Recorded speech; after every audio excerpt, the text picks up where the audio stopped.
Je suis Nadine Okomonsi, titulaire d'une licence en marketing. Et dans la vie active, je suis à mon propre compte avec une société universelle spécialisée dans l'événementiel. Et autre que ça, pour mon engagement politique, je veux dire que je suis politique comme vous le savez déjà. Pour ce qu'on me reproche, j'ai entendu dire par le procureur que nous appartenons à, que j'appartiens à une organisation terroriste et que nous avons un groupe auquel j'appartiens, un groupe organisé qui a voulu détruire les institutions de la République pour des fins politiques. Mais tous les Béninois savent aujourd'hui que Nadine n'a rien fait. Elle n'a rien fait de tout ce qu'on lui reproche et ce sont juste des alibis, ce sont juste des prétextes pour nous isoler, pour nous empêcher d'opiner. J'ai été arrêtée, j'ai été privée de liberté pendant ces 1 an, 4 mois, juste parce que j'ai osé dire non au parrainage, parce que j'ai osé dire 5 ans c'est 5 ans, comme si je devais dire 5 ans c'est 6 ans. Je partais acheter ce jour-là, un matin très tôt, je partais acheter avec Nadia quand nous avons été interpellés par la police en face de Soumbis, au bord de la rue, comme ça, pas sur un lieu de manifestation, pas qu'on faisait quelque chose, rien. Mais les gens ils nous ont arrêtés, ils ont dit, les voilà. L'un d'entre eux nous a doigté, dit, les voilà. Et ils sont venus vers nous, ils dit, mesdames, entrez dedans. On a fait nous entrer, mais Nadia aussitôt a eu le réflexe de dire, je suis de la mouvance. Et l'un des officiers s'est retiré, il a émis un appel. Et il revient dire, c'est qui Nadia entre vous deux? Et Nadia dit, c'est moi. Et il dit, descendez madame. Elle dit, non, je ne descends pas, je vais avec elle. Et ils ont dit, non, madame, nous sommes désolés, vous ne pouvez pas nous suivre. C'est comme ça, son ticket pour être libre de tout mouvement a été, je suis de la mouvance. Alors là, il faut pouvoir tirer des conclusions et dire, donc, moi, j'ai été arrêtée parce que je ne partage pas la gouvernance du président Patrice Talon. Parce que si ma jumelle Nadia, parce qu'elle a dit, je suis de la mouvance, a été libérée, a été relâchée aussitôt. Pourquoi moi, on m'embarque alors? Alors, c'est parce que moi, je suis de l'opposition. Et c'est comme ça que j'ai été prise, pensant qu'une fois présentée au procureur, qu'on me le relâcherait, mais ensuite, j'ai tout fait, j'ai essayé de leur dire que je n'ai pas perdu ma féminité pour me donner à des actes de violence qui ont vocation à détruire les institutions de la République. Moi, je ne me tairai pas parce que je n'ai pas volé. Je ne me vois pas aujourd'hui arrêté par ces gens-là et qu'on trouve des preuves, dit Nadine, elle a commis un délit, un crime. Alors là, si on décide de m'arrêter aujourd'hui encore, tout le monde saura que c'est parce que Nadine, elle a sorti, elle a continué dans cette lutte-là pour une justice sociale qu'elle a été arrêtée. Aujourd'hui, il n'y a plus de violence pour qu'on dise que j'ai été mêlée de près ou de loin à une violence. Alors là, si aujourd'hui, Patrice Talon ou son gouvernement décide de donner l'ordre à ces officiers-là de m'arrêter, tout le monde saura. Ils n'auront plus de preuves à dire, oui, il y a une violence, elles ont été mêlées, il n'y aura plus de terrorisme. On verra quel alibi trouver pour justifier cette arrestation. Alors là, je vous dirais que je suis une femme extrêmement ambitieuse en ma qualité de femme. Et j'ai beaucoup d'ambition. Mais je pense désormais orienter autrement ma lutte. Cette lutte que j'ai engagée solitairement depuis tout ce temps, je juge bon maintenant. Il est temps de faire chemin avec une organisation bien structurée. Et dans les jours à venir, vous l'aurez, je ferai mon adhésion à un parti politique. Et désormais, ce sera les valeurs et les orientations de ce parti-là que je défendrai. Et je n'agirai pas de mon propre chef désormais, donc je me laisserai guider par les orientations du parti politique. Je dirais qu'ils ont été victimes de la gouvernance autoritaire de Patrice Talon. Parce que si hier, je ne pourrais pas justifier que les opposants ont été arrêtés, privés de leur liberté, contraints à l'exil, pendant qu'ils n'ont rien fait. Mais aujourd'hui, je peux le dire. Je peux dire que je n'ai pas été au parfum de tout ce que la justice a comme élément contre eux. Mais je peux dire que ces preuves ont été inventées. Je peux le dire puisque j'ai été victime également. Je peux le dire parce que pour rien, je me suis retrouvée de l'autre côté privé de liberté. Alors là, je vous dis que c'est ce qui s'est passé exactement avec moi, qui a été le cas de Joël Aïvo, de Rekiat Madougou et de tous les autres détenus politiques, y compris pour les exilés, comme Mikouché et tous ces gens-là. À Diavon, on a cherché des dossiers pour les faire, pour les avoir, pour les restreindre dans leur liberté de participation au processus démocratique de notre pays. C'est libérer les détenus politiques. Il urge qu'ils le fassent pour la paix, pour le bien de tous. Il urge également qu'ils permettent aux exilés politiques de rentrer chez eux. Et est-ce que je vais parler d'un dialogue politique encore, est-ce qu'il le faut? Pas forcément, parce que nous savons ce que ça a donné, les dialogues entre-temps. Donc, il ne serait pas utile ni intelligente de ma part de dire il faut aller à un dialogue. Si on sait que même pour un dialogue, il ne respecterait rien de ce qui a été retenu des pourparlers. Non, je ne demanderai pas ça. Je demanderai juste que les exilés politiques rentrent chez eux, que les détenus politiques recouvrent leur liberté et qu'on leur permette de participer activement et librement aux activités politiques de notre pays, parce que ce pays nous appartient à tous. Et la gestion de l'État n'est pas une gestion d'une entreprise ou d'une société. Non, jamais. On ne peut pas prendre la gestion de tout un pays comme si on est en train de gérer sa propre société. Mais c'est ce que fait la gouvernance que nous avons aujourd'hui. Ou quand l'on décide d'aller contre les valeurs de la rupture, il faut forcément nous coller quelque chose, il faut nous éloigner de notre pays, nous priver de notre liberté pour nous empêcher de discuter la politique. Mais c'est pas une question de discuter, c'est pas une concurrence de la gestion de l'État. Il s'agit ici de penser développement, de penser bien-être, de laisser la chance, l'attitude aux Béninois de choisir librement qui sera leur représentant. C'est de ça qu'il est question. Mais c'est ce que le président Patrice Talon n'arrive pas à comprendre. Il gère ce pays comme s'il gérait une société. Non, ça ne se fait pas. Nous ne sommes pas ici dans la gestion de l'une de ces sociétés.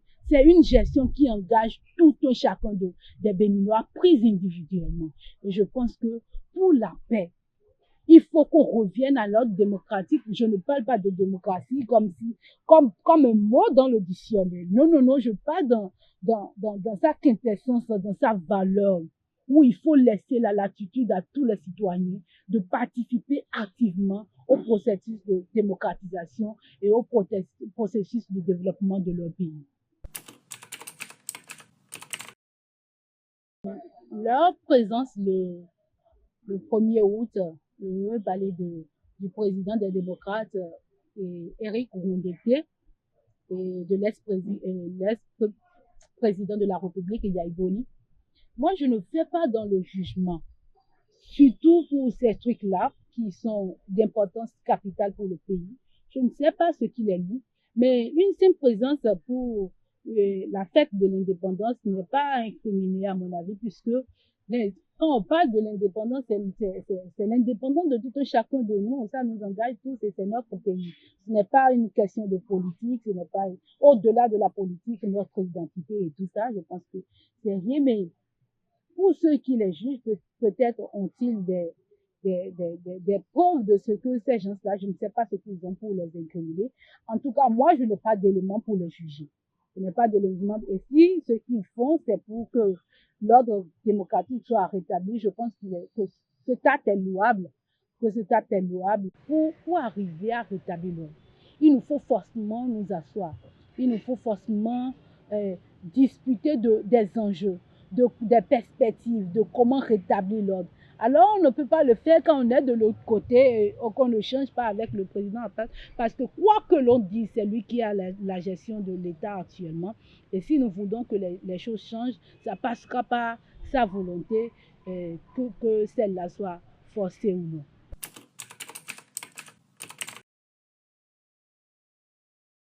Il faut dire qu'avant la prison, je n'avais aucun contact avec Rekiat Madoudou. Par contre, Joël Aïvo, on s'est vu une fois. On s'est vu une fois, on a échangé dans le cadre politique, prendre son avis par rapport à l'actualité politique. Donc, c'est tout ce que je peux dire de notre proximité avec Joël. Rekiat, par contre, non. J'ai eu à mener des activités pour demander sa libération et tout ça, mais pas que j'avais une relation directe avec elle. Il s'est fait que quand on nous a exportés, quand nous avons été envoyés à Missoté là-bas, je l'ai vu, on s'est vu, on a échangé. Et je peux dire que j'ai de très bonnes relations aujourd'hui avec elle et avec Joël Aïda également.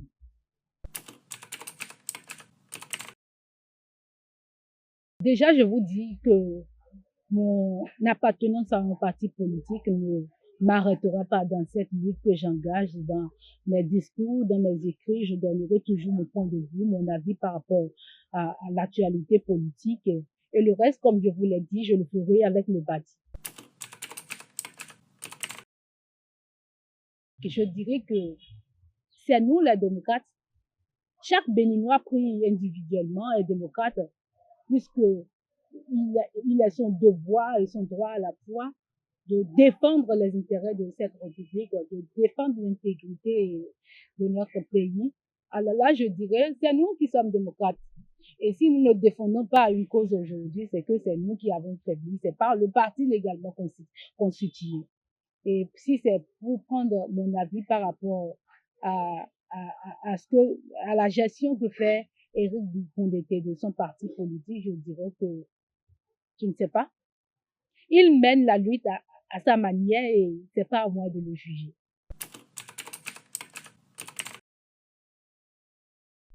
Quand on considère que pour notre propre opinion, on nous contraint à l'exil, quand on considère que parce qu'on nourrit des ambitions pour ce pays et qu'on veut les concrétiser par notre élection à une élection, l'on nous restreint notre liberté en nous faisant incarcérer, je dirais que le pays va très mal, que tout va en reculant, que le pays fait le pied de bruit. Et quand pour dégager les gens de l'espace public, ces bonnes dames-là, il faut les chasser sans aucune politique de reconversion. Quand je dis politique de reconversion, je parle d'un préalable. Il faut aider les gens. Parce que vous voyez la gestion que fait les autres pays de Covid-19 aujourd'hui. On finance les gens, on leur paie quelque chose, parce on suppose que quand on vous interdit les activités, vous êtes restreint dans vos activités pour procurer le bien-être à votre famille et à vous-même. Alors, il faut venir en aide. Mais à supposer même que le Bénin ne dispose pas de moyens pouvant financer ou octroyer un peu et faire dans le social pour chaque Béninois plus individuellement. Moi, je me dis que pour chasser les gens des abords des rites, pour les renvoyer de chez eux, pour renvoyer les gens des sociétés étatiques aujourd'hui, parce qu'on suppose que ça ne va pas, il faut prévoir les envoyer dans un domaine d'activité. Il faut, quand au-delà des moyens, le Bénin ne dispose pas de nous, il faut les orienter autrement. C'est-à-dire que on les renvoie d'ici, ben, c'est pas, on renvoie comme un échange d'emploi, on les envoie dans une autre société. Parce que ceux-là sont des expérimentés. Ils n'ont pas commencé la gestion de la chose aujourd'hui et ils ont pris l'habitude de le faire et ils le font correctement. Ils ont plus d'expérience, si je peux le dire, à comparer à moi, qui, par exemple, n'a jamais fait office de gestion d'une chose, n'a jamais pris une fonction publique dans cette république. Alors là, je dis, c'est très mal géré la façon dont le gouvernement de Patrice Talon et son clan gèrent le social au Bénin. Ils ne font pas du tout dans le social. Alors que si l'on gouverne, c'est justement pour assurer le bien-être de tout un chacun. Alors que quand on fait les choses, quand on reforme aujourd'hui, pour détruire ce bien-être-là de ces individus, il y a lieu de se poser la question, mais alors pourquoi est-ce que l'on gouverne? On gouverne pour de belles routes, pour impressionner l'opinion, pour que l'on dise à l'international, waouh, il fait du bon boulot, il y a de la route, et des monuments inaugurés, pendant que le peuple béninois a faim. Non, non, non, non. C'est une gouvernance à décrier avec rigueur. Nous ne voulons pas de ça. Ce que le Béninois veut, ce que Nadine particulièrement veut, c'est qu'on oriente, qu'on réforme, oui, mais des réformes qui apporteront satisfaction à chaque Béninois pris individuellement. Je pense que c'est à ça que nous devons penser. Parce que quand on gouverne, c'est bien sûr pour l'humain et c'est pour son bien-être. Il faut jamais, jamais et à grand jamais rien faire contre ce bien-être-là. Alors là, on aurait rien fait.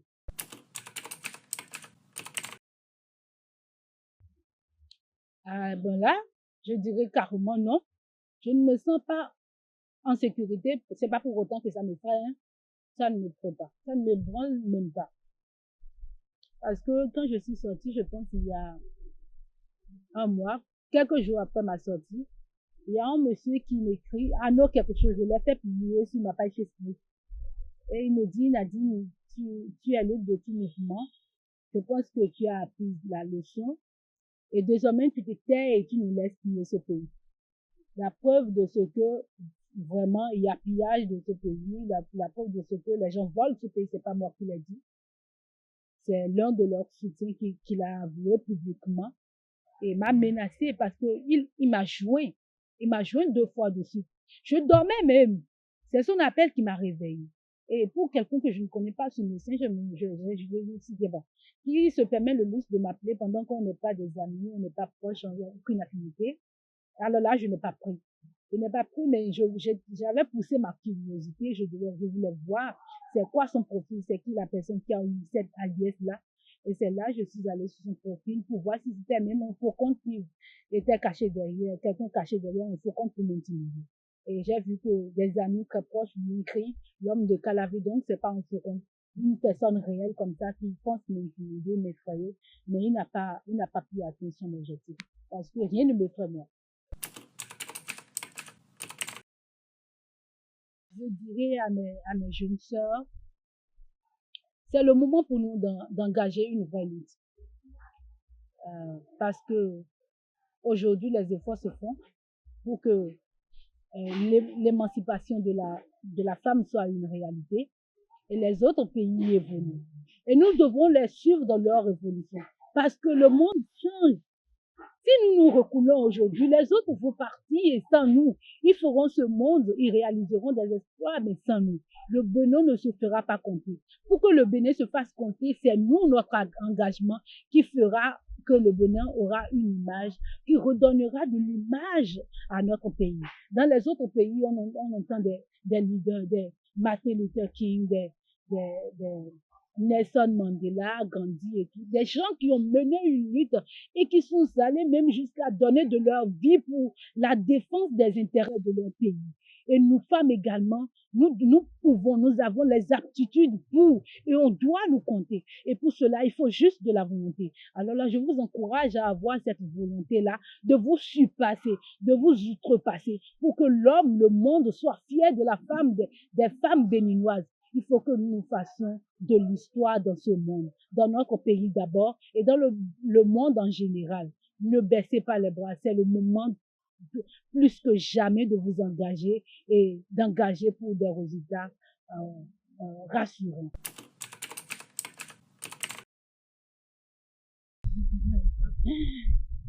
Qu'advienne de moi ce que Dieu aurait voulu, ce que le peuple béninois aurait voulu. Si la volonté du peuple est de me porter très loin, qui suis-je pour renoncer à cela?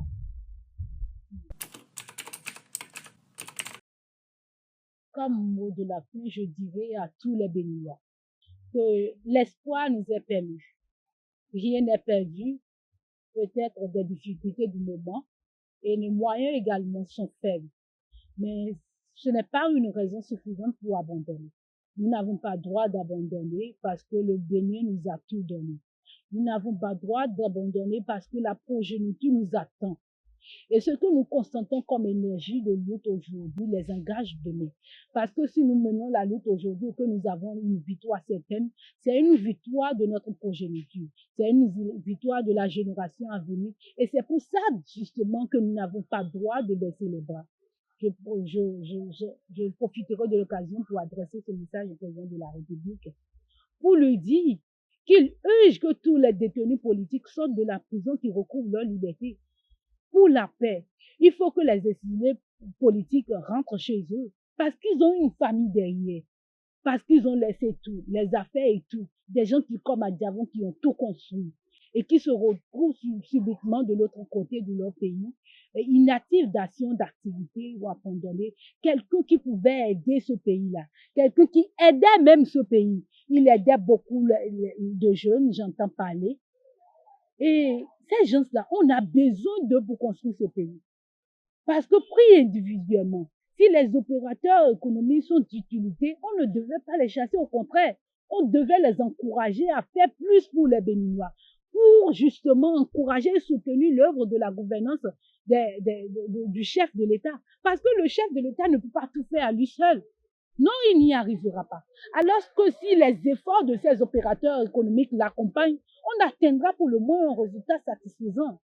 Alors là, j'adresse un message pour l'humanité qui parle encore en lui, qui pense à ceux-là, et qu'il enlève l'histoire de contrôle judiciaire, hein, parce que ça ne m'engage pas moi. Je ne me présenterai pas, je n'irai pas, je ne respecterai aucune mesure relative à cela, parce que je me dis que j'ai été injustement privé de ma liberté, et aujourd'hui que je passe 1 an, 4 mois en prison, sorti encore, qu'on me dise que je suis placé sous contrôle judiciaire, c'est de l'injustice et je ne répondrai à rien.